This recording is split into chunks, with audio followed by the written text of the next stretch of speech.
આ વખતનો જે વરસાદ જે છે એ ઘણા ભાગમાં ભારે વરસાદ થયો છે. 24 ઓગસ્ટ પછી ઊભા કૃષિ પાકોમાં રોગ આવવાની શક્યતા છે અને 30-31 ઓગસ્ટના વરસાદથી પણ કૃષિ પાકોમાં વધારે રોગ આવવાની શક્યતા છે. 13મી સપ્ટેમ્બર સુધીમાં લગભગ કૃષિ પાકોમાં વધુ રોગ આવી શકતા હોય છે. એટલે ખેડૂત ભાઈએ આ વખતે જે પૂર્વ ફાલ્ગુની નક્ષત્રના વરસાદનું પાણી સારું ગણાતું નથી, એટલે વરાપ થઈ કૃષિ કાર્યો કરવા સારા રહે, નહીંતર પાક પીળો પડી જવાની શક્યતા રહેતી હોય છે. અને આ વખતે જો જૈવિક દવા છાંટવી ન હોય તો ટ્રાઇકોડર્મા કાળનો ઉપયોગ કરી શકાય છે. આ ઉપરાંત પ્રકાશ પિંજરનો ઉપયોગ કરી શકાય છે, બંબુનો ઉપયોગ કરી શકાય છે અને ખુલ્લા ખેતરમાં ઊંડી ખેડમાંથી બગલા આવે તેનાથી પણ ઊંડી ખેડમાંથી જે કીડાઓ જે છે એ બગલાઓ ખાઈ જવાથી તે પણ પાક સંરક્ષણ થઈ શકે છે.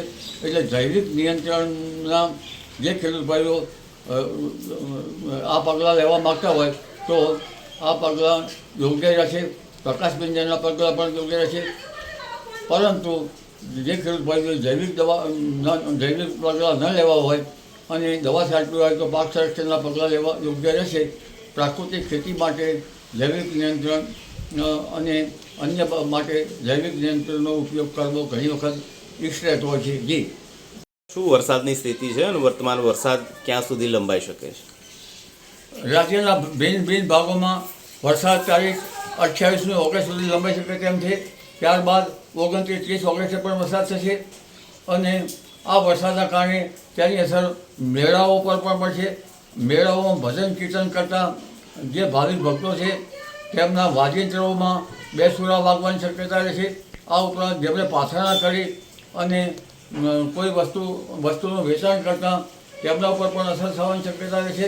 એટલે લારી ગલ્લા પાછળના અને મેળામાં આવતા માણસો માટે આ વરસાદ જે છે એ થોડો હરકતરૂપ થશે.